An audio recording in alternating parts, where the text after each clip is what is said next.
Sino sa inyo mga bossing ang nakabili ng second hand car na isa lang yung binigay sa inyo na susi? Magandang mga bossing, mapapayo ko po sa inyo na since second hand po yung nabili ninyo, kung isa lang ang binigay sa inyong susi, mapadelete ninyo yung nawawalang susi, tapos makapagpa-program kayo ng bago. Ngayong araw na to mga bossing, meron ako i-demo sa inyo kung gaano yun kahalaga ha.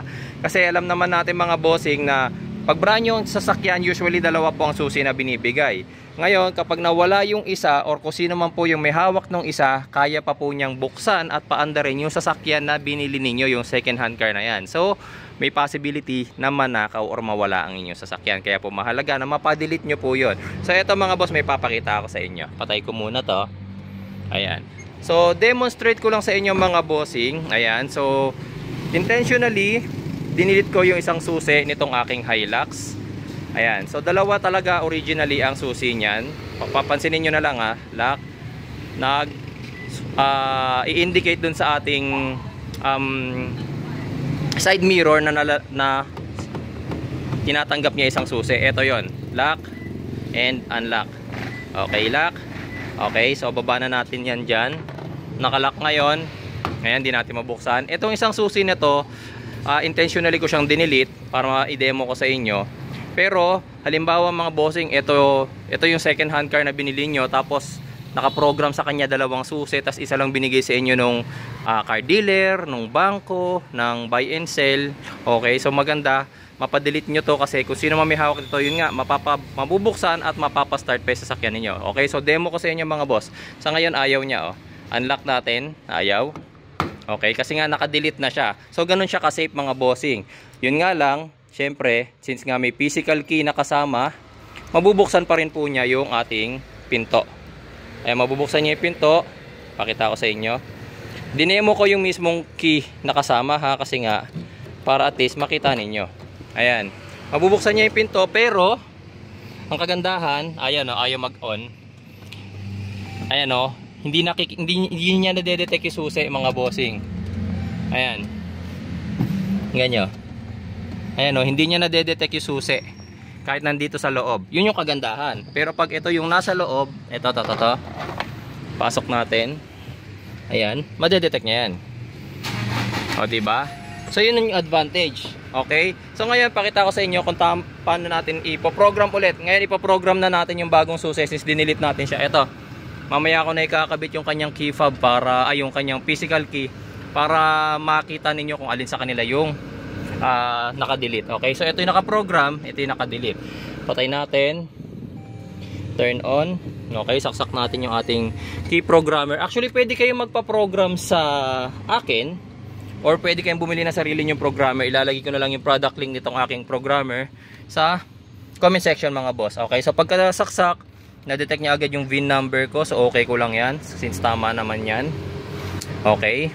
So ngayon ang gagawin natin, okay, wait lang natin mga bossing. Yan. So marami na ako na program na sasakyan. Ford, Mitsubishi, Toyota. Ito Toyota, i-demo ko sa inyo ngayon. Okay. So okay lang natin yan. Smart key mga boss, kasi naka-push start na tayo. Pero yung mga naka-blade key pa, although may blade key siya, smart key ang pipindutin natin mga boss ha. Pero pwede rin itong pang-program nung naka-blade pa. Yan, IMO status scan. Pakita ko sa inyo na ito na lang yung naka-program dyan, kasi pag nag-scan tayo mga bossing, makikita rin sa scanner natin kung ilan ang key. Ayan o, isa na lang. So ito na lang yung kinikilala niya. Kahit na mahanap pa nung kung sino man yung may hawak ng susi na yan, ito sasakyan na to, mabubuksan lang niya yung pinto. Yes, mabubuksan niya yung pinto, pero hindi niya mapapaandar. Okay, nakita niyo naman kanina, kahit anong gawin, ayaw mag-start nung sasakyan. Okay, so ganito gagawin natin. Meron dyan sa baba, add key. Okay, step 1, registered key verification, start. Okay.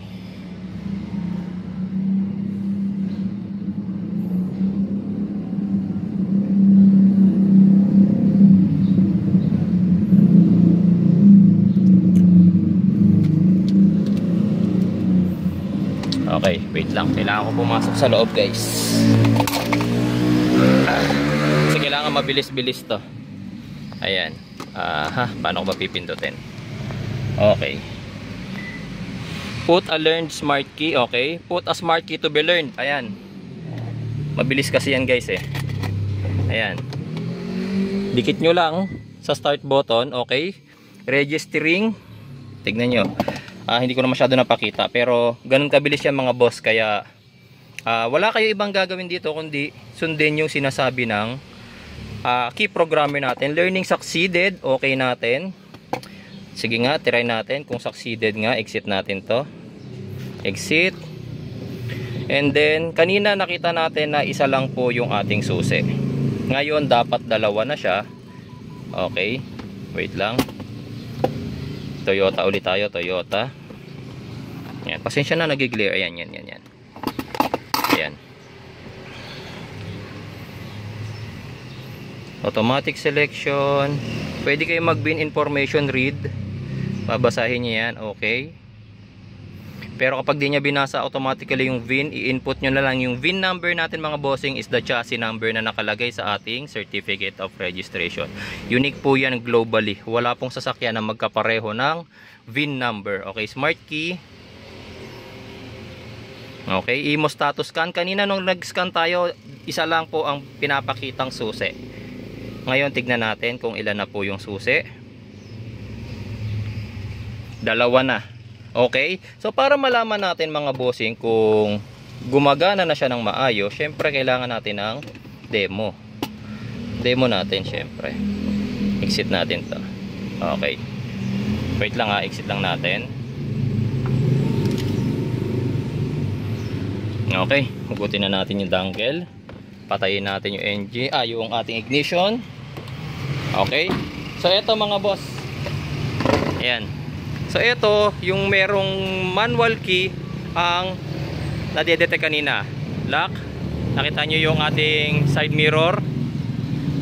Unlock muna natin, unlock. Ayan. Okay, tanggalin nga natin to. Baka sabihin nyo susi eh. Ayan, naka-unlock siya. Ngayon, i-lock natin gamit yung key kanina. Okay. Na-lock ba?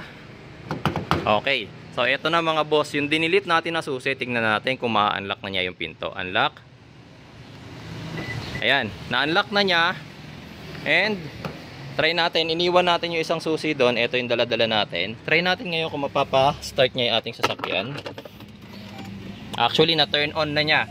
Yung point pa lang na na-turn on niya yung ating ignition switch mga bossing, ibig sabihin, kinalala na agad yung susi natin. Ngayon, start natin yung ating makina. Okay. So ganun mga bossing, kung makikita ninyo, kinilala na to. Yung isa, baka sabihin nyo hindi na nababasa yung isa. I-lock natin ulit. Lock. Ayan. Na-lock. So itong isa na, yung original, yung hindi natin dinilit. Unlock natin. Ayan.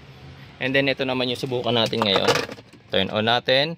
Na-turn on natin yung ignition switch. Okay. So start natin ngayon. Okay, so dalawang susi na mga bossing ulit yung kinikilala ng ating system, ng ating immobilizer. So kapag nakabili po kayo ng second hand car mga boss, payo ko po lagi, siguraduhin na dalawa lagi ang susi na ibibigay ng seller. Kapag isa lang po, nangyayari po talaga yon minsan sa bangko, mga bankrepo, ganon. Pag isa lang po, ipadelete nyo po yung nawawalang susi. Kasi kung sino man na may hawak nun, kaya po niyang paandarin at buksan at itakbo yung inyong sasakyan. Okay, salamat po sa inyong panonood.